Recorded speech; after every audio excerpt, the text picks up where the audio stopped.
अन्ततः पल शाहको प्रकरण आयो। यस्तो घटना भएको मितिमा नाबालिग गायिका 16 वर्षभन्दा कम देखियो। 14 वर्षसम्मको कैद माग। पलको बयान, पीडितसँग प्रेम सम्बन्ध थिएन। करणीको आरोप झुटो। पल शाहको खातामा रहेको 20 लाख रोक्का राख्न सरकारी वकिलको माग। नेपाली कांग्रेसका नेतालाई वर्षमान पुनको चेतावनी, विचार गरेर बोल्नुहोस्, सत्ताबाट सडकमा पुर्याउन नपरोस्। प्रधानमन्त्री देउवासँग दाहाल र नेपालको भेटवार्ता। कांग्रेसले लखटे नेकपा एमालेसँग चुनावी तालमेल हुन सक्ने। आफू असुरक्षित रहेको माओवादी केन्द्रका अध्यक्ष प्रचण्डको सङ्केत। 2 अर्बको रङ भित्राएर खेलिँदै होली। जनप्रतिनिधिले राजीनामा दिए मात्रै उम्मेद्वार बन्न पाउने। नेकपा एमालेतर्फ माधव कुमार नेपालको शब्दबाण। सत्तारूढ गठबन्धन निर्वाचनकै कारण फुटको सङ्घर्षमा। माओवादी भन्छ एमालेसँग तालमेल गर्छौं। माधव कुमार नेपाल भन्छ सत्ता गठबन्धन गरेर निर्वाचनमा जान्छ। उता नेकपा एकीकृत समाजवादी नेकपा यसप्रति नेकपा एमालेका महासचिव पोखरेलको दाबी, सानातिना पार्टी अब बिलाएर जान्छ। फेरि बढायो सरकारले पेट्रोलियम पदार्थको मूल्य। पेट्रोलको मूल्य कति पुग्यो, डिजेलको मूल्य कति पुग्यो, सम्पूर्ण जानकारी एक महिनामै 7 चोटि मूल्य वृद्धि हुँदा सर्वसाधारणको ढाड सकियो भन्दै विरोध प्रदर्शन। उपत्यकामा होलीको न्यूमा लापरवाही गरेर चलाएका 345 सवारी साधन होल्डमा राखिदियो। होलीमा जथाभावी रङ छ्याप्नेलाई भटाभट प्रहरीले गर्यो पक्राउ। आरोप बेचबेचन मुद्दाका 3 फरार अभियुक्त 4 वर्षपछि पक्राउ। जबरजस्ती रङ दल्नेलाई कडा कारबाही। उपत्यकामा होली सुरक्षा, सडकमा कडा चेकिङ। तस्बिरहरू हेर्नुहोस्। होलीलाई मर्यादित बनाउन गृह मन्त्रालयको निर्देशन। एउटै गाउँमा फल्यो करिब 1.5 करोडको सुन्तला। रौतहटमा गाडीको ठक्करबाट 2 जनाको मृत्यु, 2 प्रहरी जवान समेत घाइते। दलदले पोखरीमा डुबेर सेनाका जवानको ज्यान गयो। अझै पनि रोकिएन भारतीयको ज्यादती। महाकाली नदीजन्य पदार्थ उत्खनन गर्दा 1.5 करोड गोलमाल। अख्तियारले थाल्यो छानबिन। राहदानी विभागमा सधैँको शास्ति। पासपोर्टका लागि आधा रातदेखि लाइन। प्रहरीले 3 दिनमा नष्ट गर्यो 164 बिघाको अफिम खेती। परीक्षाको पर्खाइमा बसेका विद्यार्थीहरूलाई निकै खुसीको खबर। कक्षा 12 को परीक्षा जेठ 18 गते गर्ने तयारी। भोलि बोर्ड बैठक बस्दै मिथिला माध्यमिक परिक्रमा यात्री जनकपुर आइपुगे। फागुमा भक्तपुरको भीमसेन मन्दिरमा घुइँचो। पाठ्यपुस्तक समयमै छापिनेमा आशंका। सधैँ ढिलो पाउँछन् विद्यार्थीले किताब।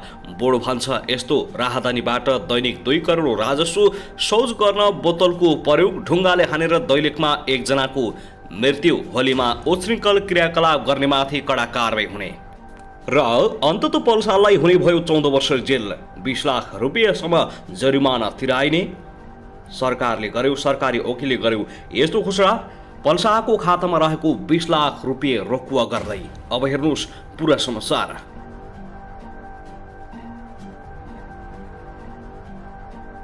दर्शकबिन नमस्कार। युट्युब च्यानल नेपाली खबर मिडियामा तपाईहरूलाई हार्दिक स्वागत छ। यदि हाम्रो च्यानललाई अहिलेसम्म सब्स्क्राइब गर्नु भएको छैन भने सब्स्क्राइब गरी नजिक रहेको बेल आइकन दबाई हामीसँग जोडिनुहोला। दर्शकबिन सदा झैं आज पनि हामी तपाईहरुमाझ देशभरका विभिन्न खबरका साथ उपस्थित भइसकेका छौं। यो भिडियोलाई अन्तिमसम्म हेरी हामी साथ दिनुहोला। दर्शकबिन हाम्रो मेहनतको लागि एउटा सानो लाइक गर्न भनी नभुल्नुहोला। कहाँदेखि हेरिदिनुहुन्छ, के भन्न चाहनुहुन्छ, तपाईँको मनमा लागेको प्रतिक्रिया अवश्य पनि कमेन्ट गर्न नभुल्नुहोला। दर्शकबिन आज तराईमा होली मनाइँदैछ। विशेष गरी हिजो पहाडमा होली मनाइयो भने आज तराई क्षेत्रमा होली मनाइँदैछ। के कसरी होली मनाउँदै हुनुहुन्छ तल कमेन्ट बक्समा आफ्नो प्रतिक्रिया राख्नुहोला। साथै के तपाईँ हाम्रो च्यानलमा रेगुलर हुनुहुन्छ, यदि रेगुलर हुनुहुन्छ भने रेगुलर लेख्नुहोला। यदि तपाईँ नयाँ हुनुहुन्छ भने सब्स्क्राइब गरी जोडिनुहोला। दर्शकबिन आउनुहोस् आजको पहिलो खबरतर्फ लागौं। राष्ट्रिय परीक्षा बोर्डले कक्षा 12 को परीक्षा आगामी जेठ 18 गतेदेखि सञ्चालन गर्ने तयारी गरेको छ। बोर्डका अध्यक्ष डा महाशरम शर्माले 18 गतेदेखि सञ्चालन गर्ने छलफल भएको तर आधिकारिक निर्णय नभएको जानकारी दिएका छन्। उनका अनुसार आज शुक्रबार बोर्डको बैठक बस्ने तयारी छ।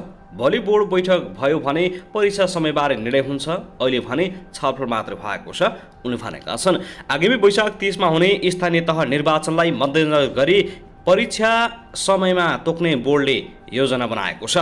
विद्यार्थीहरूलाई आज मात्र थाहा हुने भएको छ। परीक्षा कति गतेबाट पक्का हुन्छ भन्ने कुरा अझै बोर्डले खुलाएको छैन। दर्शकबिन आउनुहोस् अब अर्को खबरतर्फ लागौं। एक नाबालिग गायिका माथि बलात्कार गरेको आरोपमा प्रहरी हिरासतमा रहेका कलाकार पल शाह पूर्ण विक्रम शाह दोषी भएको अवस्थामा 12 वर्षदेखि 14 वर्षसम्म कैद सजाय हुने भएको छ। पीडित भनिएकी नाबालिग गायिकाको जन्मदर्ता अनुसार उनी बलात्कार भएको भनिएको समयमा 16 वर्षभन्दा कम देखिएपछि 12 वर्षदेखि 14 वर्षसम्म कैद सजाय हुने कसुर आकर्षित भएको छ। जन्मदर्ताको रेकर्ड अनुसार पीडित भनिएकी गायिकाको जन्म 2062 साउन 3 गते भएको देखिएको र नवलपुरमा बलात्कार भयो भनिएको मितिमा उनी 15 वर्ष 8 महिना 4 दिनको मात्रै भएको अभियोग पत्रमा उल्लेख गरिएको छ, जसका कारण पल्सा विरुद्ध मुलुकी फौजदारी अपराध संहिता 2074 को दफा 219 को उपदफा 3 को ग आकर्षित हुने महा अभियोग पत्रमा उल्लेख गरिएको छ।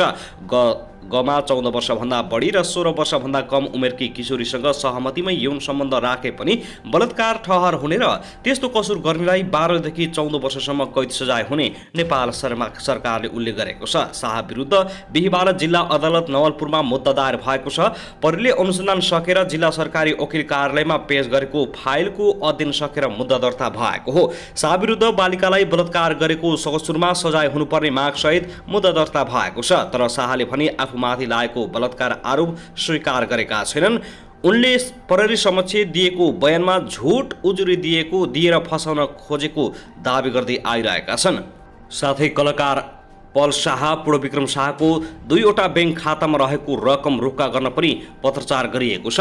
शाहको ग्लोबल आइएम बैंकमा रहेको 16,10,219 रुपियाँ र एनएनबी बैंकमा रहेको 4,25,000 रुपियाँ रोक्का गर्न पत्रचार गरिएको प्रहरी स्रोतले जनाएको छ। स्रोतका अनुसार मुलुकी अपराध संहिता 2074 को दफा 228 मा पीडितलाई क्षतिपूर्ति भराउनु पर्ने प्रावधान रहेको र सोही अनुसार मागदाबी समेत परेकाले शाहको खातामा रहेको उक्त रकम रोक्का गरिएको छ। अपराध पीडित संरक्षण ऐन 2075 को दफा 41 बमोजिमको रकम सोही ऐनको दफा 41(5) बमोजिम पीडित राहत कोषमा जम्मा गरी पाउने व्यवस्था समेत लागू गर्न माग गरिएको छ। शाह विरुद्ध बिहीबार जिल्ला अदालत नवलपुरमा मुद्दा दायर भएको छ। प्रहरीले अनुसन्धान सकेर जिल्ला सरकारी वकिल कार्यालयमा पेश गरेको फाइलको अध्ययन सकेर बिहीबार मुद्दा दर्ता भएको हो। शाह विरुद्ध नाबालिका गायिकालाई बलात्कार गरेको कसुरमा सजाय हुनुपर्ने माग सहित मुद्दा दर्ता भएको छ। शाहको 20 लाख रुपियाँ बैंकमा रहेको खाताको पैसा पनि रोक्का गरिएको छ। त्यो समीक्षा अधिकारीलाई मिल्ने देखिएको छ। त्यसैगरी यता भने नेकपा माओवादी केन्द्रका अध्यक्ष पुष्पकमल दाहाल प्रचण्डले प्रमुख प्रतिपक्षी दल नेकपा एमालेसँग चुनावी तालमेल कांग्रेसमा भर पर्ने बताएका छन्। बिहीबार बुटोलमा प्रेस सेन्टरले गरेको पत्रकार सम्मेलनमा बोल्दै माओवादी केन्द्रका अध्यक्ष प्रचण्डले भने तत्कालको लागि त एमालेसँग गठबन्धनको सम्भावना छैन, तर हुँदैन भन्ने चाहिँ होइन, ढोका भने खुला नै छ। राजनीतिक खेल भएकाले असम्भव भन्ने कुरा केही पनि नरहेको टिप्पणी गरेका छन्। प्रचण्डले भने राजनीतिमा असम्भव भन्ने केही पनि हुँदैन, त्यसैले नेकपा एमालेसँगको गठबन्धनबारे कांग्रेसको व्यवहारमा भर पर्छ। कांग्रेसका केही नेताहरूले माओवादीसँग गठबन्धन गर्न हुँदैन भनेर अतिवादी कुरा गरेको आरोप लगाएका छन्। कांग्रेस सभापति तथा प्रधानमन्त्री शेरबहादुर देउबा गठबन्धनमा सकारात्मक भएकाले सत्तारूढ दलबीच चुनावी तालमेलको सम्भावना बलियो रहेको पनि औलाएका छन्। प्रचण्डले भने कांग्रेसका केही नेताहरूले माओवादीसँग गठबन्धन हुनै नसक्ने भनेर अत्यन्त अतिवादी ढङ्गले बोलिराख्नु भएको छ। हुन त प्रधानमन्त्री देउबाले उहाँहरूलाई बोल्न बन्द गराइसक्नु भएको छ। कांग्रेसले लखेट्न थाल्यो भने परिस्थिति के हुन्छ भन्न सकिँदैन। माओवादीको पहिलो प्राथमिकता आफ्नै तागतमा चुनाव लड्ने भएको प्रचण्डले बताएका छन्। दर्शकबिन त्यसैगरी आउनुहोस् अब अर्को खबरतर्फ लागौं। मानव बेचबिखन तथा ओसार पसार मुद्दाका 3 जना फरार अभियुक्त 4 वर्षपछि पक्राउ परेका छन्। पक्राउ पर्नेमा साबिक तोपगाछी गाविस 6 हाल कमल गाउँपालिका 4 निवासी 44 वर्षीय सीता केरुङ सम्बा हाम्फे, सोही ठाउँका 50 वर्षीय इन्द्र सम्फा हाम्फे र 43 वर्षीय हंसराज केरुङ रहेको प्रहरी कार्यालय झापाका डीएसपी वसन्त पाठकले जानकारी दिएका हुन्। झापा जिल्ला अदालतले उनीहरूलाई 2074 साल असार 28 28 गते मानव बेचबिखन तथा ओसार प्रसार मुद्दामा कैद सजाय तोकेको थियो। अदालतले तिनैजनालाई 7 वर्ष 6 महिना कैद सजाय, 1 लाख जरिमाना र पीडितलाई 50,000 क्षतिपूर्ति भराउनु पर्ने तोकेको छ।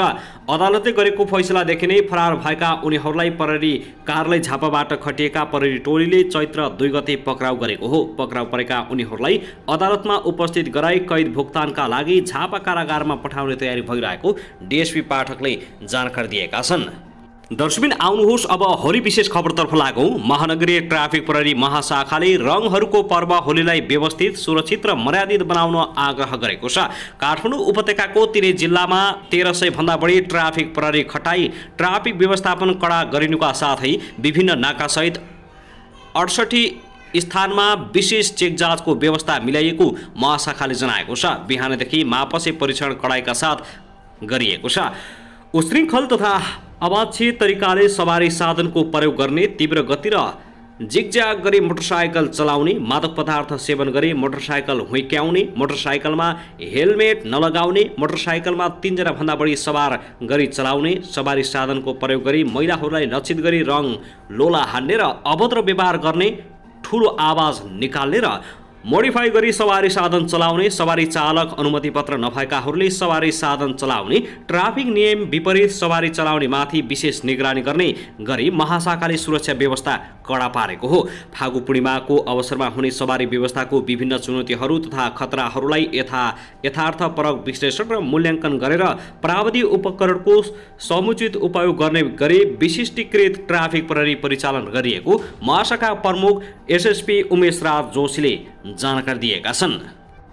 दर्शकबिन त्यसैगरी आउनुहोस् अब अर्को खबरतर्फ लागौं। रौतहटमा गाडीको ठक्करबाट 2 जनाको मृत्यु भएको छ भने 2 प्रहरी जवान घाइते भएका छन्। रौतहटको वृन्दावन नगरपालिका 6 हर्साहमा चन्द्रनिगाहपुरबाट गरुडतर्फ जाँदै गरेको बास 17 च 6163 नम्बरको महेन्द्रा पिकअपको ठक्करबाट वृन्दावनका 37 वर्षीय जितेन्द्र पटेल र 27 वर्षीय हरिकुमार ठाकुरको मृत्यु भएको रौतहट प्रहरीले जानकारी दिएको छ। प्रहरी चेकिङमा गाडी अनियन्त्रित भई सोही स्थानको पान पसल र मोटरसाइकलमा समेत ठक्कर दिएको प्रहरीले जनाएको छ।